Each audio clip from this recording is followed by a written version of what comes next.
Trump's tariff threat over Greenland and what it could mean for Welsh jobs.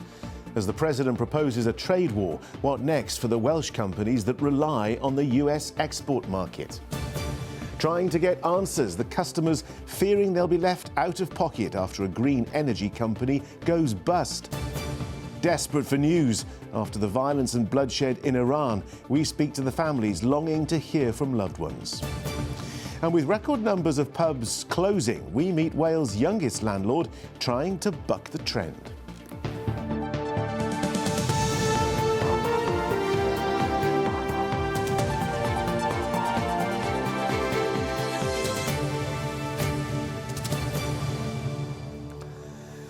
Hello, good evening. We can't give in to threats. That's how First Minister Eluned Morgan has described Donald Trump's plan to slap 25% tariffs on European goods entering the US. He made the shock call over the weekend after opposition from leaders here to the president's demands to take control of Danish territory, Greenland. The extra charges could have major implications for Welsh industry, with ministers here valuing trade between us and the States at over £6 billion. So what does all this mean, and where does it leave 40,000 Welsh jobs that are dependent on transatlantic trade? Joanne Gallagher has tonight's top story. For workers here at Airbus in Flintshire, Greenland may seem far away. But any trade war coming down the runway may cause real problems. The company's wings go into Airbuses in the States, and any additional tariffs could cause a real headache. Wales will be disproportionately affected by the threat of Trump's tariffs. That is a serious problem for jobs and companies in Wales. Over 1,000 of them export to the United States. So I urge the Prime Minister to stand firm in the face of these threats, to make sure that we stand with the people of Greenland. It is up to the people of Greenland and Denmark to determine their own fate. And it is important that we recognise that the international law should be respected. Aerospace and machinery are the biggest exports to the US. Here at Airbus in Broughton, they're remaining tight-lipped about what this tariff threat from President Trump could mean to those who work here. But there are fears amongst the wider business community.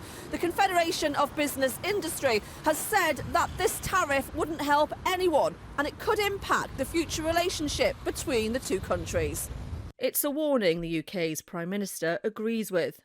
Look, a tariff war is in nobody's interests, and we have not got to that stage, and my focus, therefore, is making sure we don't get to that stage, and that's what I'm doing at the moment. Trade experts fear that right now there isn't much UK politicians can do. The short term, not very much. In the long term, of course, it's become clear that the US is, at least under this president, not really a reliable trade or political partner. So, you'd have to be looking to better trade relationships in other parts of the world, better markets in other parts of the world for our export product, and of course for us on the edge of Europe. The obvious answer as an economist is get a closer relationship with the European Union and back into the customs union and single market as soon as possible. And that's the efficient and effective thing to do, even if it's politically difficult. This row could run and run. Joanne Gallagher, ITV News, Broughton. Well, our political editor, Adrian Masters, has also been following this story and is in the Senedd for us this evening. Adrian, Welsh political leaders voicing their concerns very loudly, but what can they actually do? Well, as Joanne said in her report, there's not a massive amount that political leaders here can do other than apply pressure. What sort of pressure they apply? Well, that's the question. Eluned Morgan, as you saw in Joe's report, has decided to go public with the situation as she sees it here in Wales, which is to say that out of the 1,000+ companies that trade with the US from here in Wales, more than 2/3 of those trade in goods, stuff, in other words, rather than the services, which is the bulk of the trade between the rest of the UK and the US. And it's the stuff, the goods, on which the tariffs are likely to be imposed. and that's why she says that Wales will be disproportionately affected. So as well as whatever behind-the-scenes pressure she can put on her colleague and leader, Keir Starmer, going public, she hopes will help. As for Keir Starmer, well, he does have bigger sticks that he can use to threaten the US with, but he doesn't want to use those, well, just yet anyway.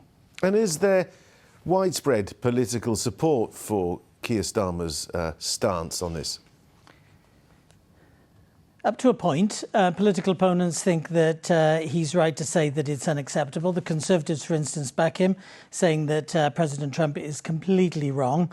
So a rare moment of agreement between the two parties there. But for others, including some within Labour, think that Keir Starmer should go further. Plaid Cymru's leader, Rhun ap Iorwerth, for instance, says that there should be a far stronger challenge from the Prime Minister to President Trump, and that means taking steps to work closer with European allies and deepening ties with the European Union. And there's the rub, because the UK is no longer part of the EU, although it needs to work closely with it, and needs to work closely with the US for all the reasons that I've just been setting out and Jo set out in her report.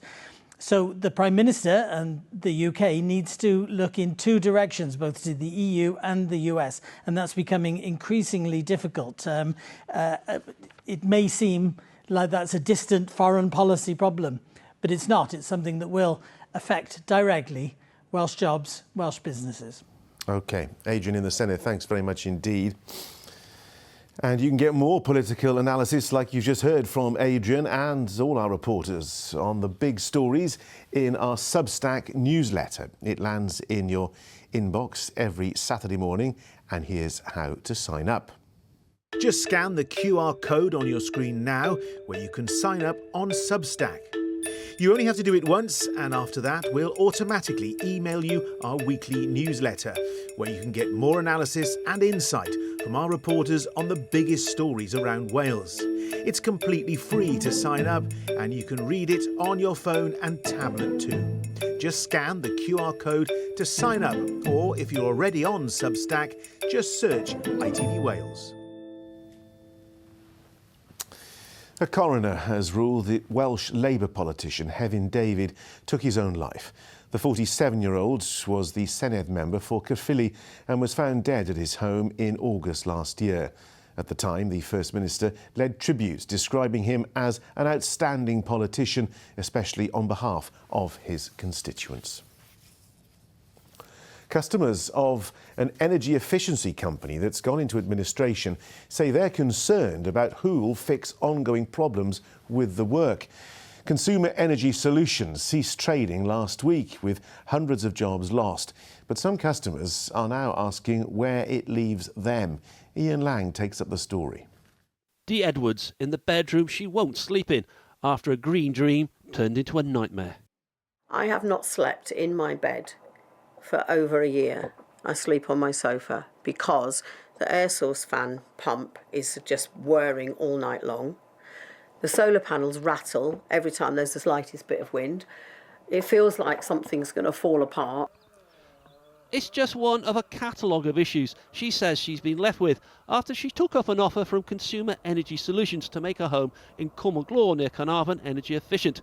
She wants the work put right. We were told it was consumer green energy and the government want everybody to have that energy and lower all your bills, and yes, you say yes because they sell it to you so well that your house is going to be warm and tidier and everything's going to be nice about it. But her hopes of getting her complaints addressed haven't been helped by news that the company have ceased trading and administrators appointed. In a statement, the administrators said that CES had faced a number of financial and operational challenges, which were compounded by the UK government decision not to extend the ECO4 scheme designed to tackle fuel poverty and improve the energy efficiency of homes had largely funded the work on homes across Wales like Dee's. There have been calls for an investigation into what went wrong. I'm utterly supportive of greater support from government for warm homes, but we've got to make sure that that money is well spent. This is publicly directed money. I think the National Audit Office should be doing an inquiry into all forms of Eco4 now that we're seeing they're coming to a close, including air source heat pumps and solar panels. And we need to make sure that from now on, both vulnerable people and public money are protected and that best use is made of that money. Dee has a long list of things she says need putting right, and her home certainly isn't warmer.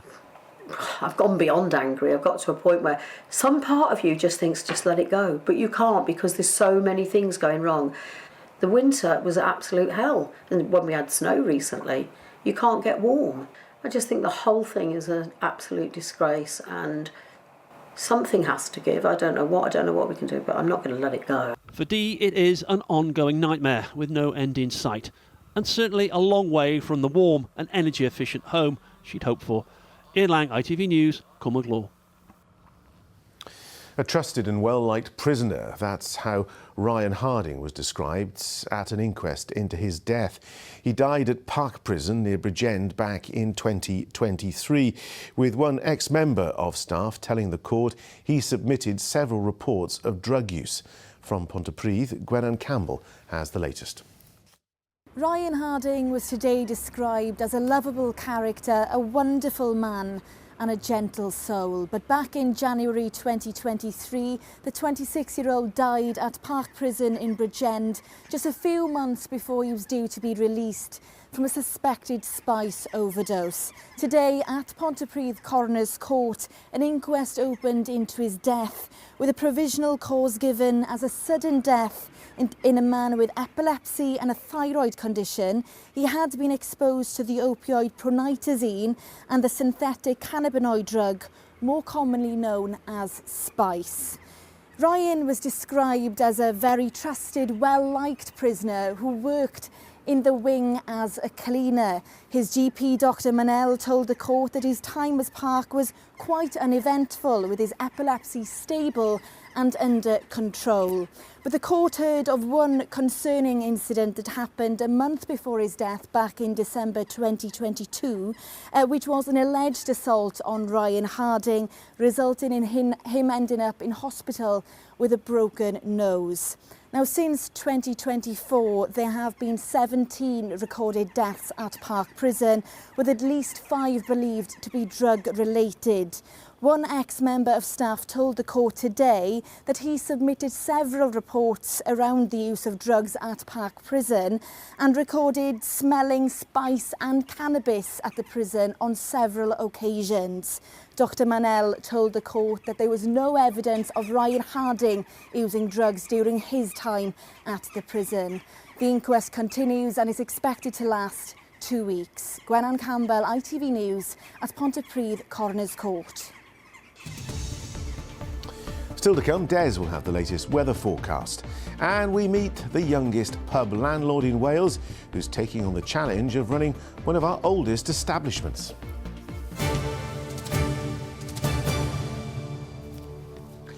Before that, Iranian families living in Wales say they're worried about loved ones back home after a violent and bloody crackdown on anti-regime protesters. More than 2,000 people are reported dead, and President Trump has repeatedly threatened US military intervention if any of those detained for protesting are executed. Well, one couple in Cardiff who've already lost one relative in the unrest say they're desperate for news on the welfare of their family. Isa Farfor spoke to the family through an interpreter. When your phone becomes the center of your life and the only link to your loved ones, every call carries hope or fear. It's the only way this Iranian family might hear good news or devastating ones. The only line connecting their hearts to family thousands of miles away. But there is nothing, no voice at the end of the line, no messages, just silence.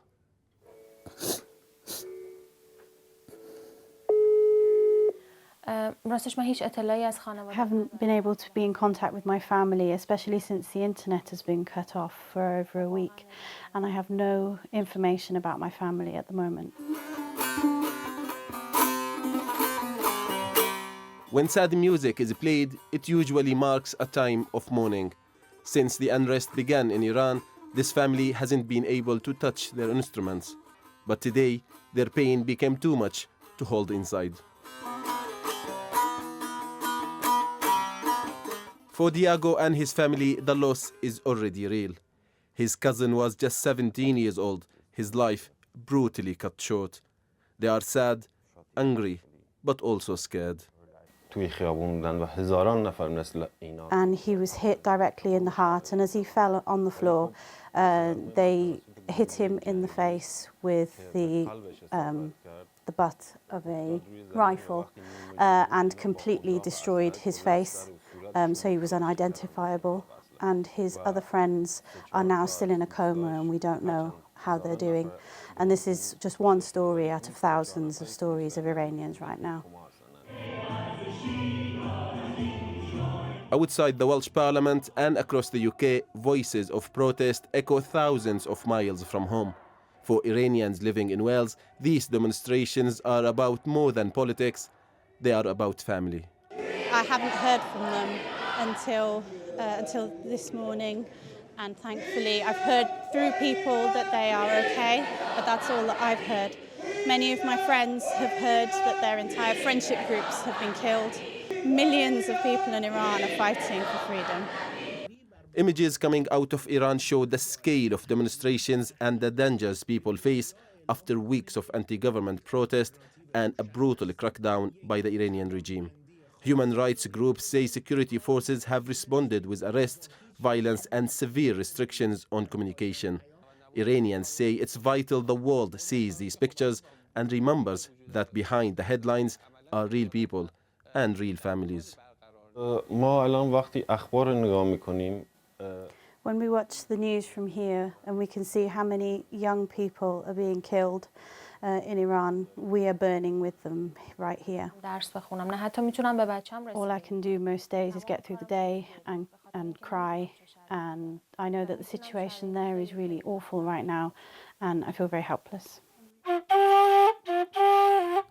For this family, the fear is constant. Every phone call brings dread, every day brings anxiety. They watch their child grow, unsure if he will ever see the place they still call home. But for now, all they can do is hope. And Issa's with me now. Issa, what happens next in this story? Well, John, it's a painful wait, really, waiting to see if a phone call gets through. What's happening on the ground in Iran remains very difficult to verify. Communication is heavily restricted. Some news outlets say 500 people have been killed, while other independent sources say the figure is over 16,000. Let me read what my Iranian contact has told me this morning. Families are being pressured to sign documents stating their loved one was part of a militia group or the body won't be released. Some protesters were killed while receiving medical treatments in hospital. They also claim that foreign fighters were brought in with orders to shoot, to kill. Well, John, the call from protesters is for a change in leadership within the country. This regime has been in power for almost 5 decades. When I asked the family in my report how it would feel to wake up one morning and see the regime fall, they said it would be as joyful as their wedding day. So it seems they've had enough. OK, Issa, thank you very much indeed. First Minister Eluned Morgan has responded to Donald Trump's plan to impose 25% tariffs on European goods entering the United States, saying we can't give in to threats. The proposed tariffs could have major implications for Welsh businesses, with ministers valuing trade between Wales and the US at more than £6 billion. And there'll be more on that story at 6:30. Coming up on the programme, Sir Keir Starmer says a trade war is in no one's interests as Donald Trump prepares to hit Britain and European allies with fresh tariffs over Greenland. We're in Spain after dozens of people were killed when 2 high-speed trains crashed. 3 days of national mourning are declared for the country's deadliest rail disaster in more than a decade. And Prince Harry is back in London as his privacy trial against the publisher of the Daily Mail and the Mail on Sunday gets underway. Well, do join me for those stories and more at 6:30. A brother and sister from Swansea are celebrating after being ranked first and second in Great Britain in the British judo rankings. Ashwin and Jasmine Yoganathan have several medals to their name, with Ashwin winning gold and Jasmine bronze at the British Championships last month. And it's a right family affair, with much of their success down to their father, Fasan, who's also their trainer. Katie Fenton caught up with them. Well, welcome to the dojo here in Cardiff. This is the home of Welsh Judo. And you might be at home tonight, perhaps sat on the sofa next to a brother or a sister and thinking, we're very different. We have different interests, different skills. Well, that is not the case for the brother and sister that I am meeting tonight, because they both not only love judo, they are very good at it. Aren't you? You both just won medals in December, right? Yeah, I won a medal at the British Championships and so did Ashwin. I got bronze and he got gold at the British, which is really good. Oh, incredible. How long have you been doing judo then? I've been doing judo since I was 4 years old and I've been enjoying it ever since. And what's it like competing with your sister or alongside her? It's brilliant competing alongside her. I love winning medals with her. It's just an amazing experience all around. Love judo. And have you thought much about the future? Would you like to maybe make it to the Olympics one day? Yeah, I'd love to make it to the Olympics. However, it's such a hard journey and a long path to get there. Just want to keep doing my best now, and it's a long way away. Incredible. And it's not just a brother and sister affair, it's very much a family affair, because their coach is also their dad. Very proud dad and coach. Thank you so much and welcome to our national dojo. Thank you. Yeah, it's been a great year for them. They've worked so hard and it's so good to see that sort of culminating in medals. As Jasmine said, she took a bronze medal in the recent British Championships, and then Ashwin, then he won it, making him ranked #1 in Great Britain, but then Jasmine also ranked #2. So really, really proud dad. I can imagine, I can see. Yeah, it's going well, beaming with smiles, but it's a long journey. Now they've got to get better in Europe, see if they can continue medaling in Europe, and just see how far this journey goes. Well, let's see a bit of them in action now, and we're going to bring Ellie in because Ashwin is injured at the moment. That's all part of being a sportsman, isn't it? So talk me through what they're doing. They're doing a couple of judo throws here, and the first one was just Tomanag, that was Harai Goshi. This is Ogoshi. It looks painful. It is quite painful, but if you break fall properly, it won't hurt, and it's really fun. It's all about doing it correctly. Well, there you go. Bit of sibling rivalry could be the answer to getting to the Olympics. What a great family. Katie Fenton there. Now, one of Wales' youngest publicans has taken the top job at one of Wales' oldest pubs.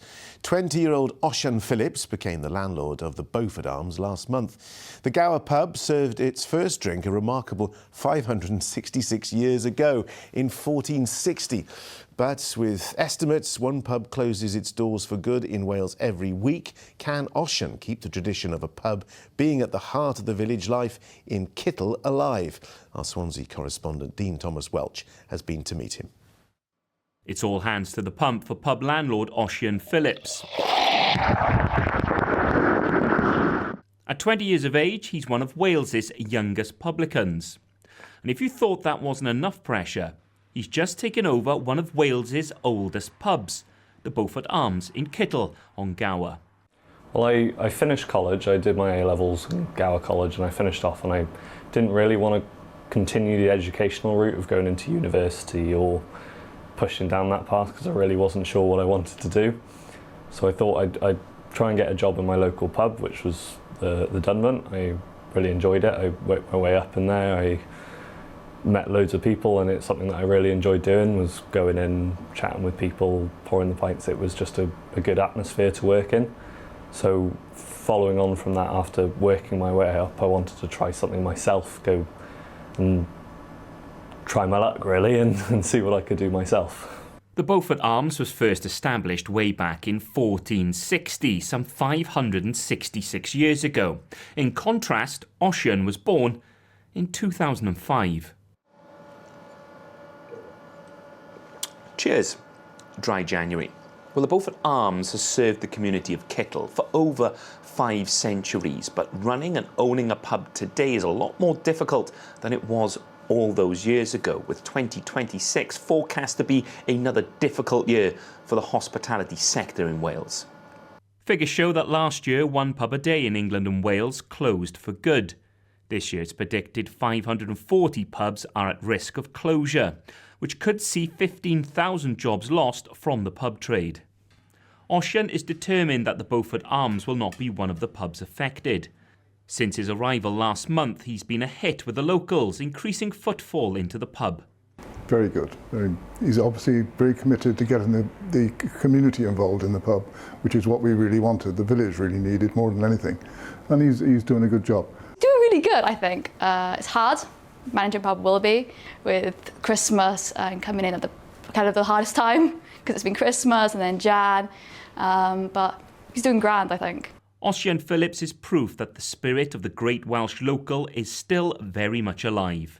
He's not just running one of Wales's oldest pubs, he's raising the bar for the whole community. Dean Thomas Welch, ITV News on Gower. Weather time with Des. A clear start makes way for a day of ancient discoveries. TUI sponsors ITV Cymru Wales weather. Well, I'm sure it hasn't escaped your attention. Today is Monday, the 19th of January, and if you live to the far west of our patch, you enjoyed not a bad day, more in the way of dry conditions and bright skies as well. Now, we have been quite fortunate. High pressure out towards Scandinavia has actually acted like a blocking eye, stopping these systems from feeding in too much. But ultimately, by the time we get to Wednesday, that doesn't happen anymore. We see low pressure dominating, some heavy pulses of rain Wednesday and Thursday, dare I say. A squeeze on the isobar, so it's breezy as well. And because it's an occluded front, it means an awful lot of cloud. So yes, our weather story is going downhill, becoming much more changeable and unsettled. Now, as you do head into the overnight story, again, a bit of a mixed bag. A lot of low cloud around, mist, murk, some hill fog. Towards the far south, we will see some clear spells. That allows temperatures to fall away. And ultimately, it is generally a dry night. But just before you wake up tomorrow morning, you'll notice the wind speed's really starting to pick up, gusting around the coast, the south coast at around 40, 50 miles an hour. That's why we do have this weather warning in place with heavy, strong winds expiring at 4 p.m. on Tuesday. So waking up tomorrow morning, yes, it is cloudy in some places, a generally dry start to the day. All that wind does is continue to increase in speed. On exposed areas, we could see as much as 60 miles an hour. And then once we get past midday, we'll see this bank of rain pushing through, and by the yellows on your screen, some heavy pulses there. So very disruptive and blustery as well. Temperatures fairly redundant, maxing out around 9 degrees. And I will leave you with the summary. TUI sponsors ITV Cymru Wales weather.